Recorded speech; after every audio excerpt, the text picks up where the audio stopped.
"Sir, I need you to sit down, right now."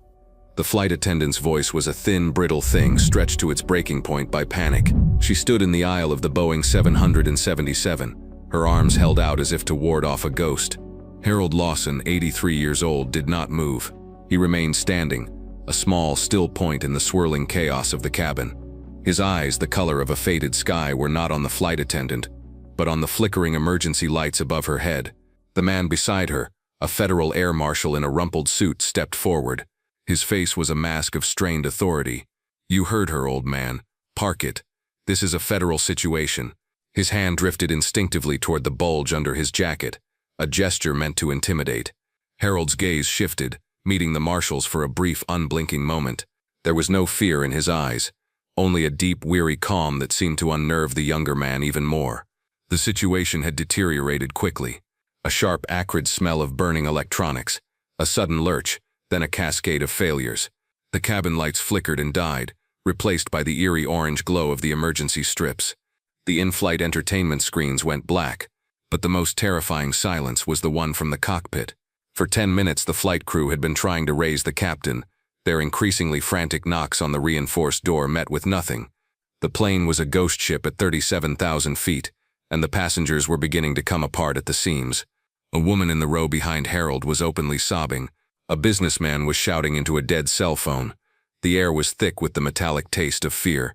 The air marshal, whose name was Agent Fuller, seemed to believe that maintaining order meant asserting dominance over the one person who wasn't panicking. "I am not going to ask you again," Fuller said, his voice low and menacing. He took another step, invading Harold's personal space. "We have a possible cockpit breach or incapacitation. The last thing I need is some confused passenger wandering the aisle." Harold's voice, when it came, was raspy but clear, cutting through the ambient noise. "The transponder is off." Fuller blinked. "What?" "The plane's transponder. It's not broadcasting our position," Harold repeated, his gaze distant as if he were seeing something far beyond the walls of the fuselage. "And we've changed our vector. We're banking slightly southeast, away from our flight path to Chicago." Fuller's face tightened. The old man was either dangerously perceptive or dangerously delusional. He chose to believe the latter. "How could you possibly know that? Did you see that on your little movie screen before it went out? Sit down, now." Harold ignored him. He was listening to the engines, his head cocked at a slight angle. The pitch was wrong. The starboard engine was running rough, a subtle vibration that he could feel in the soles of his worn leather shoes. He had spent a lifetime learning the language of machines under stress, and this one was screaming. "The flight crew needs to seal the forward galley," Harold said, his voice taking on a quiet authority that brooked no argument. "The fire is in the main avionics bay, just below the cockpit floor. It's why they're not responding. They're likely already gone. The fumes would have been first." The flight attendant gasped, her hand flying to her mouth. Fuller's face went from suspicion to outright hostility. "That's it. You're done," the marshal hissed. He reached out to grab Harold's arm. "You're creating a panic. You are a threat to the safety of this flight." Harold didn't flinch. He simply looked down at the hand that was about to grip his thin bicep. "Son," he said, his voice soft but weighted with an ancient gravity, "you have no idea what a threat to this flight looks like, but you will very soon if you don't let me help." The cabin shuddered again, more violently this time. A collective scream went up from the passengers. The plane was sick and the people in charge were just as lost as everyone else. Fuller saw the rising tide of hysteria in the cabin and realized that manhandling an elderly man might set off a full-blown riot. He let his hand drop, but his eyes promised a reckoning. He pointed a trembling finger at Harold. "You stay right there. Don't move. Don't speak," he ordered, before turning his attention to the rest of the cabin, trying to project a calm he did not feel. "Everyone, please remain calm. We are handling the situation." But no one was listening to him. They were watching Harold. They were watching the old man who stood unbowed in the aisle, a pillar of calm in a world that was tilting on its axis. He seemed to know things they didn't, and in their terror they clung to that small, impossible hope. Harold knew the fire would soon compromise the hydraulic lines that ran alongside the avionics bay. Once that happened, they wouldn't be a ghost ship anymore. They would be a coffin. Time was running out, and the only person standing in his way was a man who saw a problem, not a solution. Fuller continued his charade of control, barking orders at the flight attendants, who scurried about with a desperate, unfocused energy. He saw himself as the protector, the shield against the chaos. In his mind, Harold was just another variable to be managed, another civilian who didn't understand the rules. The old man's calm was an anomaly, an irritation. "What's with the watch?" Fuller sneered, noticing the object on Harold's wrist for the first time. It was an old, oversized chronograph, its steel case scarred and pitted, the leather band cracked with age. It looked like something out of a museum. "Your grandpa give you that? Maybe it can tell you what time we're all going to die." The jab was cruel, born of fear and frustration. Harold glanced down at the watch. Its face was a complex array of dials and hands, the crystal scratched from 1,000 impacts. He didn't see an antique. He saw the frantic, desperate glow of its phosphorescent hands in a smoke-filled cockpit, the only source of light as he wrestled with the controls of a crippled aircraft over hostile territory. He saw the face of his co-pilot, young and terrified, illuminated in that same faint green light for a split second before the world outside the canopy exploded in a flash of white. The watch was a relic of a day he had survived when he shouldn't have, a promise he had made to a man who didn't make it home. It was a reminder that he had faced down death before. He looked back at Fuller, his expression unchanged. The insult hadn't landed. It had simply evaporated against the sheer silent mass of his history. The plane dropped a few hundred feet in a pocket of turbulence, and another wave of screams washed through the cabin. The situation was now critical. The smoke was thicker, seeping from the seams around the cockpit door. The flight crew was useless, paralyzed by procedure and terror. Fuller was focused on the wrong threat. Harold knew that if they couldn't talk to someone on the ground, someone who understood the language of the sky, their final moments would be measured in minutes. His eyes scanned the cabin, not in panic, but with a methodical purpose. He was looking for a tool. He saw it when one of the flight attendants stumbled, her service satchel spilling its contents into the aisle. Among the packets of antiseptic wipes and miniature liquor bottles was a small handheld emergency radio, the kind they used for on-ground communications but with a range that was in theory line of sight to the ground. It was a straw, but it was the only straw they had. He moved. His speed was surprising for a man his age, a fluid economy of motion that spoke of long-forgotten training. He scooped up the radio before Fuller could even react. "What do you think you're doing?" Fuller yelled, lunging for him. But he was stopped. A young woman, a college student in a university sweatshirt, had instinctively put her leg out into the aisle. Fuller tripped, sprawling clumsily. "Sorry," she said, her voice laced with anything but apology. At the same time, a young man in an army uniform, a private first class on his way home, stood up and positioned himself between Fuller and Harold. He didn't say a word. He just stood there, a silent, solid barrier. He had seen the same thing the student had, a quiet competence in the old man that the blustering air marshal completely lacked. They had chosen their side. Fuller scrambled to his feet, his face purple with rage. "You are all under arrest. You are interfering with a federal agent." But his threats were empty.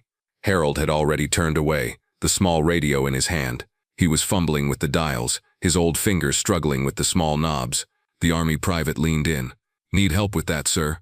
"The guard frequency," Harold rasped, his eyes not leaving the device. 243 megahertz. It's a long shot. The young soldier's hands were swift and sure. He tuned the radio, the static hissing and crackling. He handed it back to Harold. "It's ready, sir." Harold lifted the radio to his lips. Fuller was trying to push past the soldier, shouting about regulations and prison time, but no one was listening.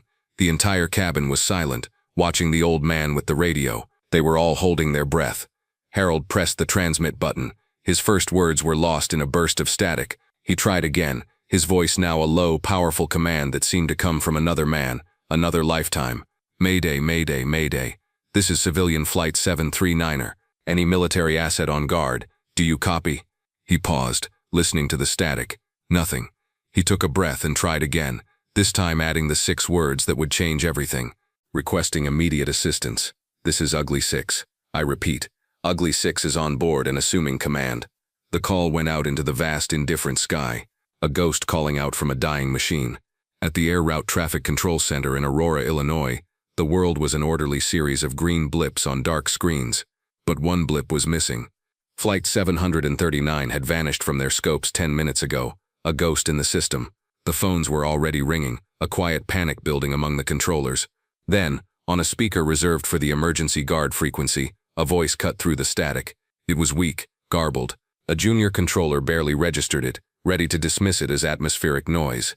"Civilian Flight 739er, Ugly 6, on board and assuming command." The junior controller frowned. "Ugly 6?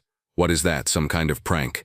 Behind him, A man stood up from his desk so quickly his chair shot backward and hit the wall. He was a senior supervisor, a retired Air Force colonel named Marks, a man who had seen and heard everything. His face, normally placid, was ashen. "Get me a fix on that transmission," Marks roared, his voice cutting across the entire control room. "Now, scramble the nearest alert fighters. Tell them it's a Nightingale event. I want 2 jets on that plane's wing 5 minutes ago." The room, which had been tense, exploded into a flurry of focused action. Controllers who had been staring helplessly at a blank space on their screen now had a purpose: a Nightingale event. Most of them didn't even know what that meant. It was a code so old, so deeply buried, it was practically a myth. Marks was already on a red phone, a direct line to NORAD. "This is Aurora Center. We have a Nightingale declaration. I repeat, a Nightingale declaration from callsign Ugly 6. The silence on the other end was profound. Then, a voice, a 2-star general, came on the line, sharp and clear. "Confirm callsign. Ugly 6, General." "Confirmed." Another pause. The general's voice was strained when he spoke again. "My God, is the file active?" Marks was already typing furiously at a terminal, his fingers flying across the keyboard, accessing a system he hadn't touched in 20 years. A file appeared. It was almost entirely blacked out with redaction marks, but 2 words were clear: Lawson, Harold, and below them, the call sign, Ugly 6. "File is active, General," Marks said, his voice trembling slightly. "It's him. It's Colonel Lawson. He's on that plane." The general's orders were immediate and absolute. The full weight of the United States military was now focused on a single point in the sky above the American Midwest. The legend was alive, and he needed help. Back on Flight 739, Air Marshal Fuller had finally shoved his way past the young soldier. He lunged for Harold, his face a mask of pure fury, his authority utterly shattered, and his fear now in complete control. "Give me the radio, old man," he snarled, his hand closing on Harold's shoulder. "I swear to God, I will put you in restraints. You are a danger to this aircraft. You're probably the cause of all this." This was his final desperate gambit. By labeling Harold the threat, he could reclaim some semblance of control. He was ready to physically tackle the 83-year-old man, to force him into a seat and cuff him. He was a man pushed past the edge of reason, his training and judgment consumed by the escalating crisis. The other passengers shouted in protest, but Fuller was beyond listening. He was committed to his fatal mistake, convinced he was the hero of the story. It was the last arrogant act of a man who had no idea his world was about to be turned upside down. It happened without a sound. One moment there was nothing but the gray, empty sky outside the passenger windows. The next they were there, 2 of them, sleek, angular shapes of impossible technology, appearing as if they had materialized out of the air itself. They were F-35 Lightning IIs, the most advanced fighter jets in the world. They weren't just near the plane, they were glued to its wings, their cockpits so close that the passengers could see the pilots inside, their helmeted heads perfectly still. A collective gasp went through the cabin. The raw, predatory beauty of the machines was terrifying and awe-inspiring. They slid through the air with a silent, deadly grace. The sight was so sudden, so overwhelming that it shocked the cabin into absolute silence. The sobbing stopped, the shouting died. Every eye was fixed on the military jets hanging in the air beside them. Fuller froze, his hand still on Harold's shoulder, his mouth agape. He, like everyone else, assumed the worst. They had been identified as a threat. They were being escorted to their doom. Then, a new voice filled the cabin, crackling through the plane's own internal address system. It was clear, calm, and resonant with power. It wasn't coming from a flight attendant's handset. It was being patched in from outside. "Ugly 6, this is Viper 1. We have you on our wing. Your signal is weak, but we read you. Command is on the line. What is your status, sir?" The word "sir" hung in the air, electric. Fuller's hand dropped from Harold's shoulder as if it had been burned. His face, which had been flushed with rage, went bone-white with shock and confusion. He looked from the fighter jet outside the window to the old man in the aisle, his mind unable to process what was happening. The voice from the F-35 pilot Viper 1 came again, this time addressing the entire aircraft. "Civilian aircraft 739er, this is Viper 1 of the United States Air Force. We are responding to a Priority 1 Nightingale distress call from Colonel Harold Lawson. Please cede communication authority to him immediately. I repeat, all flight authority is now deferred to Colonel Lawson." The name echoed through the cabin. Colonel Harold Lawson. The quiet old man in the worn shoes. Viper 1 wasn't finished. His voice took on a tone of deep, almost mythic reverence. For the crew of 739er, the call sign Ugly 6 was retired in 1971. Its last user flew a non-designated airframe over the Ashau Valley, and after suffering catastrophic systems failure, guided his aircraft and his crew home using nothing but a magnetic compass and the watch on his wrist. That man is on your aircraft. I suggest you listen to him. A ripple of understanding, of sheer unadulterated awe spread through the passengers. They looked at Harold, truly seeing him for the first time. They saw not a frail senior citizen but a giant, a living piece of history who had just woken from a long slumber. The young soldier who had helped him snapped to perfect ramrod-straight attention in the middle of the aisle. The student who had tripped Fuller stared, her hand over her mouth. Fuller himself looked like he had been struck by lightning. He staggered back, his own authority not just challenged but utterly annihilated by a power he couldn't comprehend. Harold was no longer a passenger. He was the commander. The radio in Harold's hand crackled again. This time the voice was older, gravelly, and carried the unmistakable weight of command. It was the general from NORAD. Ugly Six, this is Sun Devil. Good to hear your voice, Colonel. It's been a while, Sun Devil, Harold replied, his own voice steady, as if he were talking to an old friend over coffee. We have an avionics fire. Cockpit is unresponsive, presumed lost. We are flying on compromised hydraulics and running fumes on the starboard engine. Understood, Ugly Six. Vipers 1 and 2 will guide you in. They'll give you the glide path to Green Valley Air National Guard Base. The runway is being foamed as we speak. Can you get to the controls? Negative, Harold said. The door is sealed, but I can talk someone through it. There's a first officer. Young, terrified. He needs a calm voice. A new voice. The plane's first officer stammered over the internal comms, patched through by the fighter jets. Sir? Colonel Lawson? I can hear you. I don't know what to do. And just like that, Harold went to work. His voice became a calm, precise instrument, cutting through the young pilot's fear. He gave instructions for dumping fuel, for managing the failing engine, for preparing the cabin for a high-speed emergency landing. He was a maestro conducting a symphony of survival. The voice of the general, Sun Devil, came back on the line one last time, his message directed squarely at the air marshal. Agent Fuller, your service weapon has been flagged. Your credentials have been suspended pending a full review of your conduct. You will offer Colonel Lawson your full and unconditional cooperation. You will not speak unless spoken to. Is that understood? Fuller could only manage a choked, pathetic nod, his entire career and sense of self collapsing in a single public rebuke. After Harold had guided the first officer through the most critical preparations for landing, he turned to the humbled, broken air marshal. There was no triumph in his eyes. No I told you so. There was only a quiet sadness. Fear makes you deaf, son, Harold said softly, his voice barely a whisper. It's a cage you build for yourself. Courage isn't about not having the cage, it's about finding the key. He glanced down at the old watch on his wrist, its scarred face a testament to a lifetime of finding that key. He saw a flash of fire and twisted metal.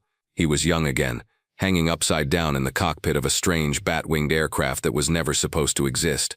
Smoke filled his lungs. His pilot, a man named Jesse, was gone. His navigator, Mike, was bleeding out in the seat beside him.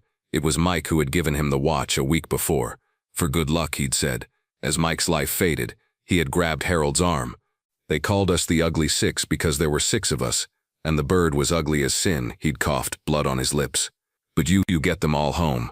You're Ugly Six now. Harold had flown that broken, ugly machine back across a border it had no business crossing, navigating by the stars and that watch, carrying the ghosts of his friends with him.